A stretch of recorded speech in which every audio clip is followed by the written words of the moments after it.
বোন, তোমার বয়স কম হলেও তোমার ভিতরে এখনো অনেক টাইট। আমি একটু করলে আর পারব না। বোন, তোমার ভিতরে এত গরম কেন? আমার এটা তো পুড়ে যাবে। তোমার ভিতরে কি পানি ছেড়ে দিব? হ্যালো বন্ধুরা, আমার বয়স ছিল ২০ বছর।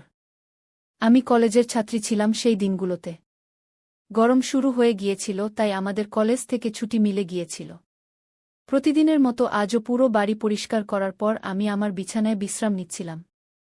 ক্লান্তিতে জর্জরিত হয়ে মনে হচ্ছিল যেন পুরো শরীর ভেঙে পড়ছে। আমি বিছানায় শুয়ে সুখ খুঁজছিলাম এবং হাত দিয়ে মাথা মালিশ করছিলাম। আমার মালিশের শব্দ শুনে আমার ভাই রোহান বন্ধ ঘরে এসে বলল, কি হয়েছে দিদি? তোয়াক্কা তো ঠিক আছে, আমি বললাম। হ্যাঁ ভাই, মা সব কাজ আমার উপর চাপিয়ে দিয়ে চলে যায়। কলেজের ছুটি হলেই কি পুরো বাড়ির দায়িত্ব আমার উপর চলে আসে। উপর থেকে ম্যাডামাও ছুটিতে আছে। আমি পারছি না এই বাড়ির কাজগু। আমার কথা শুনে সে আমার পাশে বসে বলল, আমার প্রিয় বোন, কিছু না, আমি এখনই তোমার জন্য দুধ নিয়ে আসছি। তা খেলে সুখ মিলবে কি? রোহানের কথা শুনে আমি হাসলাম এবং বললাম, বাস, তুমি খাবার বাইরে থেকে নিয়ে এসো, আমি একটু ঘুমাই গু। সঙ্গীত এর সাথে সে ফিরে এল। আমি তাকে খুব ভালোবাসতে লাগলাম। দুনিয়ায় খুব কম ভাই আছে যারা তাদের বোনের এত যত্ন নেয়। আমি তাকে অনেক আশীর্বাদ দিতে লাগলাম এবং সে যে দুধ এনেছিল তা খেতে লাগলাম। দুধ খাওয়ার পর আমি গ্লাস এক পাশে রেখে শুয়ে পড়লাম। রোহান বলল, চলো, আমি তোমার মাথা টিপে দিই, তুমি ঘুমাও। উইসে আমার মাথার পাশে বসে তার হাত দিয়ে আমার মাথা টিপতে লাগল। আমারও সুখ আসতে লাগল, ব্যথাও কমতে লাগল। আমি চোখ বন্ধ করে ঘুমাতে লাগলাম এবং গভীর ঘুমে চলে গেলাম। বুঝতেই পারলাম না কখন ঘুমিয়ে পড়লাম। কয়েক ঘন্টা ধরে আমি ঘুমালাম। মায়ের আওয়াজে আমার চোখ খুল। আমি ঘাবড়ে গিয়ে চোখ খুললাম, আমার মাথা পুরোপুরি ভারী ছিল। ঘড়িতে সময় দেখলাম রাত ৮টা। আমি একদম চমকে গেলাম। খুব অদ্ভুত ব্যাপার ছিল যে বাবাও অফিস থেকে ফিরে এসেছিলেন। সম্ভবত ক্লান্তির কারণে আমার সময়ের অনুভূতি হয়নি। আমি উঠে ২ পা হাঁটতেই আমার মাথা ঘুরল, চোখের সামনে অন্ধকার নেমে এল। যদি দেয়ালে হাত না রাখতাম নিশ্চিতভাবেই পড়ে যেতাম। আমি ফ্রেশ হয়ে বাইরে এসে দেখলাম খাবারের টেবিলে সবাই বসে আছে, শুধু আমারই অপেক্ষা করছে। আমি গিয়ে রোহানের পাশে চেয়ারে বসলাম। সে আমাকে দেখে রোহান আমার প্লেটে খাবার দিতে লাগল এবং মাকে বলল, মা, মনির উপর কাজের চাপ একটু কম করো। যদি মেড কাজে না আসে তাহলে তার জায়গায় অন্য কাউকে রাখো।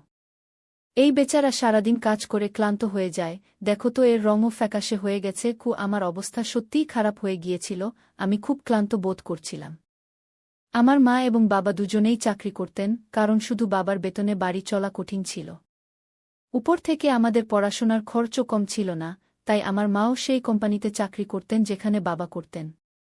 আমি এবং রোহান কলেজে যেতাম, কিন্তু এখন গরমের কারণে ছুটি ছিল, তাই আমাদের বাড়িতেই থাকতে হচ্ছিল। আমি লক্ষ্য করেছিলাম যে গত কয়েক দিন ধরে রোহান আমার সাথে কিছুটা বেশি আকর্ষণীয় হয়ে উঠেছে। যেদিন থেকে আমার ছুটি হয়েছিল সে আমার খুব যত্ন নিতে শুরু করেছিল।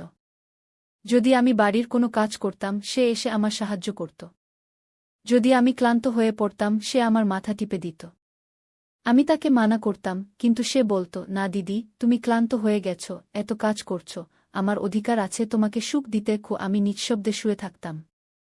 কিন্তু এক রাতে যা ঘটেছিল তা আমার হুঁশ উড়িয়ে দিয়েছিল। আমি ভাবিনি যে রোহান কখনো এমন করতে পারে। আমি আমার ঘুমে ঘুমাচ্ছিলাম, মধ্যরাতে আমি অনুভব করলাম যেন কেউ আমার ঘরে এসেছে, ধীরে ধীরে হেঁটে আমার বিছানার কাছে এসেছে। যদিও আমি ঘুমাচ্ছিলাম, কিন্তু আমার মন সেদিকে ছিল। আমি হঠাৎ করে চোখ খুললাম, ঘর অন্ধকারে ডুবেছিল। যখন আমি উঠে দেখলাম তখন ভিতরে কেউ ছিল না, শুধু ঘরের দরজা একটু খোলা ছিল। আমি ঘুমানোর আগে সবসময় দরজা বন্ধ করে ঘুমাতাম, তাহলে এটি কিভাবে খুলে যেতে পারে? আমি ঘুমন্ত চোখে উঠে দরজা লক করতে লাগলাম। দরজা লক করার পর আবার বিছানায় শুয়ে পড়লাম। আমার চোখ বন্ধ হওয়ার সাথে সাথেই আবার আমি পায়ের শব্দ শুনতে পেলাম, যেন কেউ বিছানায় আমার পাশে বসেছে। মনে হচ্ছিল যেন কেউ তার হাত আমার দিকে বাড়াচ্ছে, কিন্তু যখন আমি ফিরে তাকালাম তখন কেউ ছিল না। আমি ভয় পেতে শুরু করলাম। আমি উঠে ঘরের লাইট জ্বালালাম, দরজা খুলে বাইরেও দেখলাম, কিন্তু সেখানেও কেউ ছিল না। আজকের আগে কখনো এমন হয়নি যা এখন ঘটছে। আমার তৃষ্ণা পেল, তাই আমি ঘরের দরজা খুলে বাইরে বের হলাম। এই সময় রোহানও তার ঘর থেকে বেরিয়ে এল। আমাকে দেখে সে জিজ্ঞাসা করল, কি হয়েছে? তুমি এখনও জাগছ? আমি উত্তর দিলাম, কিছু না, শুধু এমনই মনে হচ্ছিল ও এমন মনে হচ্ছিল যেন ঘরে কেউ উপস্থিত আছে। পানি পান করে আমি আবার ঘরে ফিরে এলাম, আর পিছন পিছন সেও চলে এল। সে বলল, আপনাকে ভয় পাওয়ার কিছু নেই। যদি ভয় পাচ্ছেন, আমি আপনার পাশে ঘুমিয়ে যেতে পারি। আমি তাকে মানা করে বললাম, না, তোমার ঘুম নষ্ট করার দরকার নেই। তুমি তোমার ঘরেই ঘুমাও। কিন্তু সে জিদ ধরল, আমি আপনাকে কোনো অবস্থাতেই একা ছাড়তে পারব না। আপনার অসুস্থতা বাড়তে পারে। আমি আপনাকে কষ্টে দেখতে পারব না। আপনি ঘুমান, আমি এখানেই ঘুমিয়ে যাই। শেষ পর্যন্ত আমি বিছানায় গিয়ে ঘুমিয়ে পড়লাম, আর সে বালিশ তুলে সোফায় রেখে সেখানেই ঘুমিয়ে গেল। সেই রাতে আমার মনে হচ্ছিল যেন কেউ আমার মাথার কাছে বসে আমাকে দীর্ঘক্ষণ দেখছে। সে আমার চুলে হাত বুলাল, আমার মুখে আঙুল বুলাল, আর আমি শান্তিতে ঘুমাচ্ছিলাম। সবকিছু স্বপ্নের মতো মনে হচ্ছিল। পরের সকালে যখন আমি উঠলাম, আমার মেজাজটা খুবই অদ্ভুত ছিল। কিন্তু যখন আমি আমার ভাইকে লক্ষ্য করলাম, আমি হতবাক হয়ে গেলাম। ভাগ্যিস আমি নিজেকে একটি চাদর দিয়ে ঢেকে রেখেছিলাম। আমার শার্ট এলোমেলো হয়ে গিয়েছিল। আমি অবাক হলাম, কারণ আজকের আগে আমি কখনো এত আরামে ঘুমাইনি। আজ রোহন খুব খুশি মনে হচ্ছিল। জানি না কি কারণে। আমি তাকে জিজ্ঞাসা করতেই সে বলল, আমি তো প্রতিদিনই এত খুশি হই। যার আপনার মতো বোন আছে সে কেন খুশি হবে না? বাড়ির সব কাজ শেষ করে যখন আমি বসলাম, রোহন তেল নিয়ে আমার কাছে চলে এল। বলল, মনি দিদি, আপনি আপনার চুল খুলে দিন। আমি আপনার মাথায় ম্যাসাজ করে দিই। তার আচরণ আমার কাছে অদ্ভুত লাগছিল। আমি বললাম, এটা তোমার কাজ নয়। যাও, তোমার বন্ধুদের সাথে ঘুরে বেড়াও। আমার ম্যাসাজের দরকার নেই। কিন্তু সে আমার কথা শুনল না, নিজে থেকেই আমার চুল থেকে ক্লিপ খুলে বলল, আপনি জিদ করবেন না। ভাগ্যবানদেরই এমন ভাই মেলে। যখন আপনার ভাই আপনার সুন্দর রেশমি চুলে ম্যাসাজ করতে চায়, তখন আপনার কি সমস্যা হতে পারে? আসুন, আমি আপনার মাথার ম্যাসাজ করে দিই। আপনি অনেক শান্তি পাবেন। সে আমাকে তুলে ঘরে নিয়ে গেল। আমি বিছানায় বালিশ রেখে শুয়ে পড়লাম। আমার চুল বিছানা থেকে নিচে ঝুলছিল। সে আমার মাথার পাশে বসে আমার চুলে ম্যাসাজ করতে লাগল। রোহন আমার থেকে ৩ বছর ছোট ছিল, কিন্তু আমাকে নাম ধরে ডাকত। বলতো, আপনি এত সুন্দর যে আপনাকে দেখলে মনে হয় আপনি যেন সবসময় এভাবেই হাসতে থাকেন, আর আমি যেন আপনার আদর পেতে থাকি। সে আমার চুলে ম্যাসাজ করছিল, আর তার হাতে যেন জাদু ছিল। আমি এত মজা পাচ্ছিলাম যে আমি ঘুমের কোলে হারিয়ে যেতে লাগলাম। তেলের গন্ধ খুব চমৎকার ছিল। আমি তাকে জিজ্ঞাসা করলাম, এটা কোনো তেল? সে বলল, এটা খুবই বিশেষ তেল। বিশেষ আপনার জন্য? আপনার এত সুন্দর চুলের জন্য এটা তৈরি। তার কথা খুব মিষ্টি লাগছিল। আমি বুঝতে পারছিলাম না। এর মধ্যেই আমি ঘুমিয়ে পড়লাম। কিছুক্ষণ পরে যখন আমার চোখ খুলল, আমার পুরো শরীর ব্যথায় ভেঙে পড়ছিল। মনে হচ্ছিল যেন আমার পায়ে খুব বেশি ওজন চাপিয়ে দেওয়া হয়েছে। পুরো শরীর ব্যথা করছিল। ধীরে ধীরে উঠে বসলাম আর চারদিকে তাকালাম। যখন আমার ভাইকে লক্ষ্য করলাম, সে সম্পূর্ণ ভেজা ছিল, যেন কেউ আমাকে গোসল করিয়ে দিয়েছে। কাপড় ভেজা ছিল, পাখা বন্ধ ছিল, আর গরম লাগছিল। এসব কি হচ্ছিল? আমি খুব কষ্ট করে দেরিতে উঠলাম। আমার মাথা ঘুরছিল, হাঁটা কষ্টকর হচ্ছিল। আমি আমার অবস্থা বুঝতে পারছিলাম না যে এসব কি হচ্ছে। খুব কষ্ট করে বাথরুমে গিয়ে ফ্রেশ হলাম। আমার অবস্থা দেখে মনে হচ্ছিল যেন আমি ঘুমাইনি, বরং কোনো কঠোর পরিশ্রম করেছি।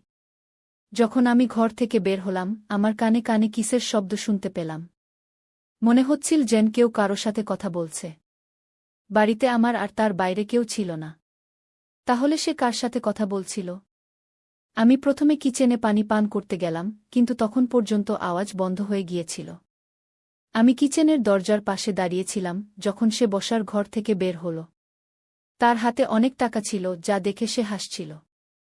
আমার কপালে ভাঁজ পড়ল। পরের মুহূর্তেই তার নজর আমার উপর পড়ল। আমাকে দেখে বলল, মনি, আপনি কি? আর তার হুঁশ উড়ে গেল। আমি হেঁটে তার কাছে গেলাম। সে তাড়াহুড়ো করে টাকা তার প্যান্টের পকেটে ঢুকাচ্ছিল। কিন্তু আমি তার হাত ধরে টাকাগুলো সামনে এনে বললাম, এত টাকা তোমার কাছে কোথা থেকে এল? সে নজর নামিয়ে বলল, আপনি প্লিজ বাবাকে বলবেন না। এ টাকা বাবার বন্ধু দিয়েছে। আমি জোর দিয়ে জিজ্ঞাসা করলাম, কে? সে বলল, এ টাকা বাবার এক বন্ধু অনেক বছর আগের ধার হিসেবে ফেরত দিয়েছে। আমি ভেবেছিলাম এ দিয়ে মোবাইল কিনব, কিন্তু সে টাকা আমাকে দিয়ে দিল। আমি বললাম, হ্যাঁ, তুমি ভালো করেছ। বাড়ির অবস্থা দেখো কত খারাপ। আমাদের বাবা মা দুজনেই চাকরি করছেন, আর তুমি মোবাইল নেওয়ার কথা বলছ। সে লজ্জিত ছিল। আমি সেই টাকা রাতে বাবাকে দিয়ে দিয়েছিলাম। সেই রাতে সান আমার সাথে কোনো কথা বলেনি এবং তাড়াতাড়ি ঘুমাতে চলে গেল। পরের দিন আমি রান্নাঘরে কাজ করছিলাম যখন রোহন তার বন্ধুদের সাথে বাড়িতে প্রবেশ করল। আমি যতটা আশ্চর্য হলাম ততটা কম ছিল, কারণ সে তার বন্ধুদের সরাসরি হলরুমে নিয়ে এসেছিল। সেই সময় আমি ওড়না খুলে বাসন ধুচ্ছিলাম। যখন তারা সবাই হাসতে হাসতে ভিতরে এল, আমি তাড়াতাড়ি ওড়না পরলাম এবং রোহনকে বোঝাতে লাগলাম যে এটা কেমন আচরণ। তুমি জানো এই সময় মা বাবা বাড়িতে নেই, তবুও তুমি এদের বাড়িতে নিয়ে এসেছ। রোহন বলল, এটা আমার বাড়ি। যখন তোমরা আমার খেয়াল রাখো না, তখন আমি তোমাদের খেয়াল কেন রাখব? ভালো করে খাবার তৈরি করো, আমার খুব বিশেষ বন্ধুরা এসেছে। সে আমার উপর বেশ রাগান্বিত হয়ে গিয়েছিল। কিন্তু এখন আমি কি করতাম? খাবার তো বানানোই ছিল জরুরি। আমি তার বন্ধুদের জন্য খাবার বানাতে লাগলাম, তখন সে বলল, খাবার পরিবেশন করতেও তুমি নিজেই আসবে। রোহনের আচরণ আমাকে হতবাক করছিল। এত ছোট বিষয়ে সে কিভাবে এতটা বদলে গেল? আমি খাবার টেবিলে সাজিয়ে দিলাম। আমি লক্ষ্য করলাম যে তার বন্ধুরা বারবার আমাকে একদৃষ্টে তাকিয়ে দেখছে। তারা সবাই রোহনের চেয়ে বয়সে বড় ছিল এবং অদ্ভুতভাবে তাকিয়েছিল, যেন আমাকে কাঁচা খেয়ে ফেলবে। আমি আমার ঘরে গিয়ে দরজা বন্ধ করে রইলাম। যেই তারা চলে গেল, আমি রোহনের উপর ফেটে পড়লাম যে ভবিষ্যতে তোমার বন্ধুরা যেন এই বাড়িতে আমার সামনে না আসে। কিন্তু সে পরক্ষণেই আমার হাত ধরে বলল, এত রাগ কোথা থেকে আসে? তারা আর কখনো আসবে না। কিন্তু তুমি মা বাবাকে এ ব্যাপারে কিছু বলবে না। কেমন ছেলে ছিল সে? কখনো স্নেহ দেখাত, কখনো বিরক্ত হতো। যাই হোক, আমি হ্যাঁ বলে মাথা নাড়লাম এবং আমার ঘরে চলে গেলাম। রোহনের আচরণ আমাকে কিছুটা অস্বস্তিতে ফেলছিল, কারণ সে আমাকে অদ্ভুতভাবে দেখতে শুরু করেছিল। সেই দিনও যখন আমি আমার ঘরে বিশ্রাম নিতে ঘুমিয়েছিলাম, হঠাৎ আমার পায়ে কারো হাতের স্পর্শ অনুভব করলাম। আমি ভয়ে চোখ খুললাম। রোহন আমার পাতার কোলে রেখে মেসাজ দিচ্ছিল। আমি তাকে এমন করতে মানা করলাম, কিন্তু সে বলল, আমি যা করছি করতে দাও। এই বাড়িতে একমাত্র আমিই তোমার এতটা খেয়াল রাখি। মা বাবা তো কাজেই ব্যস্ত। আমিও ক্লান্ত হয়ে পড়েছিলাম, চোখ বন্ধ করলাম এবং ঘুমাতে লাগলাম। রোহনের হাতের ম্যাসাজে আমি গভীর ঘুমে তলিয়ে যাচ্ছিলাম। কিন্তু যখন আমার চোখ খুল, আমার হুঁশ উড়ে গেল। আমার মাথা ভয়ানকভাবে ঘুরছিল। বিছানার চাদর সম্পূর্ণ ভিজে গিয়েছিল। বিছানায় একটি শার্ট এবং একটি মেল পারফিউম পড়েছিল। এই জিনিসগুলো কার ছিল? আমি কিছুই বলতে পারলাম না। মাথায় এত তীব্র ব্যথা ছিল যে আমি আবার বিছানায় পড়ে গেলাম। মনে হচ্ছিল কেউ আমাকে অজ্ঞান করার ওষুধ খাইয়ে দিয়েছে। আমি কাছে কানে কানে কথা শুনতে পাচ্ছিলাম, কিন্তু কে কথা বলছিল তা আমি বুঝতে পারছিলাম না। শুধু রোহনের কণ্ঠ শুনতে পাচ্ছিলাম। মনে হচ্ছিল সে আমার ঘরে আছে এবং আমাকে উঠানোর চেষ্টা করছে। কিছুক্ষণ পরে যখন আমার চোখ খুল, পুরো দৃশ্য আমার চোখের সামনে ঘুরতে লাগল। আমি প্রথমে বিছানার দিকে তাকালাম, যেখানে শার্ট এবং পারফিউম পড়েছিল, কিন্তু এখন সেখানে কিছুই ছিল না। আজ আবার আমার অবস্থা খুব অদ্ভুত ছিল। আমি তো আর শিশু নই যে এগুলো বুঝতে পারব না। বাড়িতে আমার এবং রোহন ছাড়া আর কেউ ছিল না। তাহলে আমার ঘুমানোর পর এমন কি হচ্ছিল যে আমার পুরো শরীর যেন পানিতে ভিজে গেছে?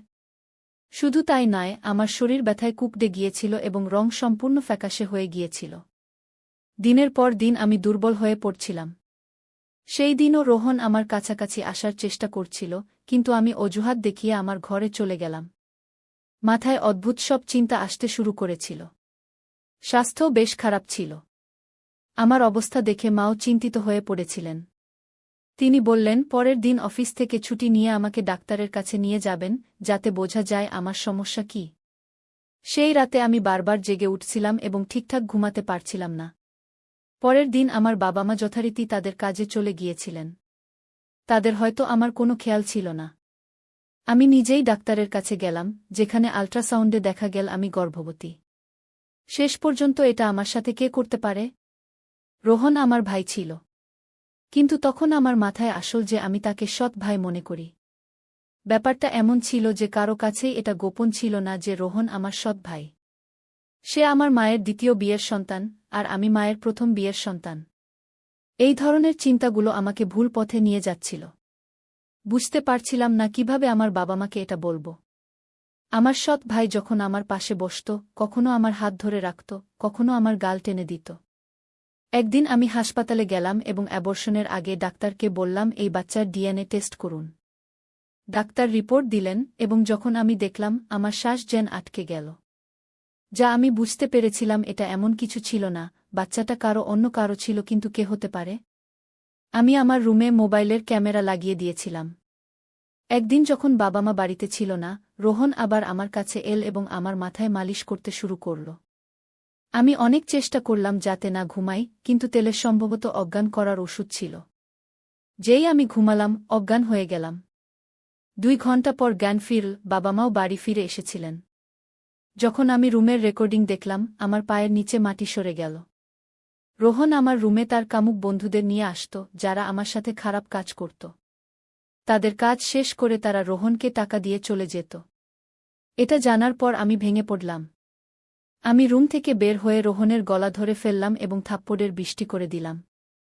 তখন মা বাবাও এসে গেলেন এবং বাবা রেগে আমার হাত ধরে বললেন, তোমার জ্ঞান আছে? তুমি পাগল হয়ে গেছ? কেন মারছ এটাকে? আমি কাঁদতে কাঁদতে ভিডিওটি দেখালাম যে এই নীচ মানুষটা আমার সাথে কি করছিল। ভিডিও দেখে মা মেঝেতে পড়ে গেলেন, বাবাও বিশ্বাস করতে পারছিলেন না। তিনি রোহনকে ধরে খুব মারলেন, তার মুখ ও নাক থেকে রক্ত পড়ছিল। রোহন রেগে বলল, আমি এটাকে কখনো আমার বোন ভাবিনি। আমার টাকার দরকার ছিল, লোকেরা এটার জন্য লক্ষ লক্ষ টাকা দিতে রাজি ছিল। আমার নিজের প্রয়োজন মেটাতে হয়েছিল, তাই এই পদক্ষেপ নিয়েছি। নিজের বোনের দেহ ব্যবসা করিয়েছি। আমি আমার কানে হাত দিয়ে শুধু কাঁদতে লাগলাম। বাবা তাকে এত মারলেন যে সে রক্তাক্ত হয়ে গেল, কিন্তু কোনোরকমে নিজেকে তাদের থেকে ছাড়িয়ে বাড়ি থেকে পালিয়ে গেল এবং আর কখনো ফিরে আসেনি। আমার পেটে যে বাচ্চা ছিল তা অবৈধ ছিল, আমি অ্যাবর্শন করিয়ে নিয়েছি। কিন্তু রোহন যে ঘৃণ্য খেলা আমার সাথে খেলেছে, আমি মরেও ভুলতে পারব না। ভাই সেই হয় যে আপনাকে মন্দ থেকে বাঁচায়। কোনো অচেনা পুরুষের হাতে আপনার যুবতী বোন বা মেয়েকে ছেড়ে দেওয়া বড় বোকামি, কারণ শয়তানপন্থী মানুষ সবসময় অপেক্ষায় থাকে কখন তারা কোনো নিরীহের ইজ্জত নষ্ট করবে। তাই আমি আমার সব দেখার ও শোনার দর্শকদের এই অনুরোধ করব, সবসময় আপনার বোন-মেয়েদের খেয়াল রাখুন এবং কোনো অবস্থাতেই একা ছেড়ে দেবেন না। বন্ধুরা, এখানে ভুল বাবা-মার ছিল, যারা টাকা কামানোর চেষ্টায় বাচ্চাদের থেকে একদম বেকবর হয়ে গিয়েছিলেন। অথবা আমার ভুল ছিল যে আমি আমার সৎ ভাইয়ের সাথে এই বাড়িতে থাকতাম, আমি তার উপর অতিরিক্ত বিশ্বাস করতাম, তাকে আমার নিজের ভাই ভাবতাম। তাই বন্ধুরা, নিজের এবং পরিবারের খেয়াল রাখুন। দেখা হবে অন্য কারো নতুন গল্প নিয়ে, ততক্ষণ পর্যন্ত বিদায়।